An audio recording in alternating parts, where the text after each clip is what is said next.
ब्रह्म हत्या को 4 भागों में बांटा। एक भाग जल को, दूसरा भाग वृक्ष को, तीसरा भाग पृथ्वी को और चौथा भाग स्त्रियों को, नवयुवतियों को दिया। सबको अलग अलग फायदे भी दिए गए। भाई कोई घाटे का सौदा क्यों करेगा?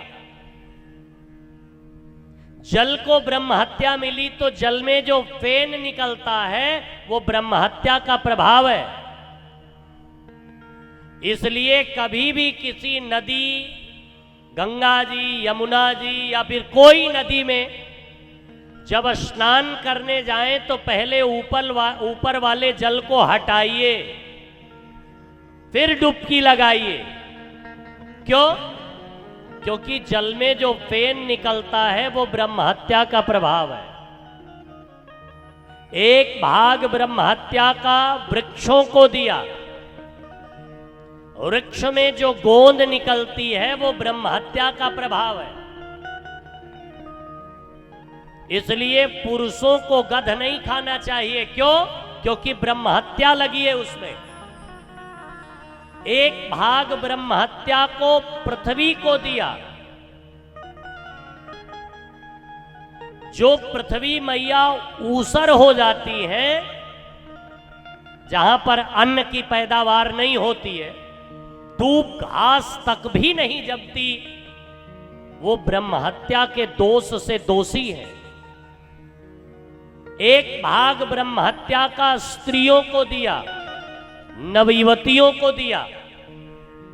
जो स्त्रियां रजस्वला व्रत धारण करती हैं वो ब्रह्म हत्या का प्रभाव है।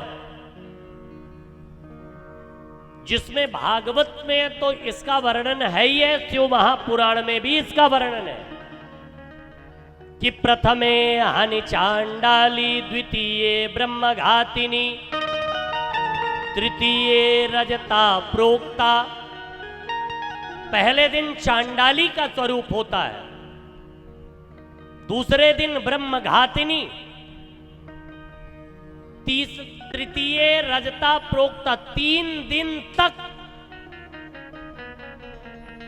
तो किसी भी मनुष्य की परछाई तक नहीं पड़नी चाहिए। अपने महाराज पति की तो परछाई तक न पड़े।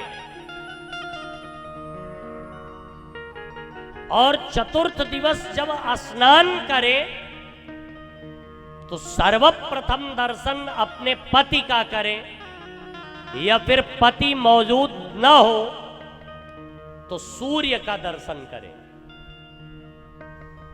यदि ऐसा नहीं करती तो उनके पति की आयु क्षीण होती है, नष्ट होती है। महाराज और फिर भैया भोजन इत्यादि कर्म में तो 5 दिन बाद, लेकिन पूजा में 7 दिन बाद प्रवेश मिलता है। तो जैसे भाई ब्रह्म हत्या को 4 भागों में बांटा, लेकिन सबको एक एक फायदे भी दिए। भाई कोई घाटे का सौदा क्यों करेगा?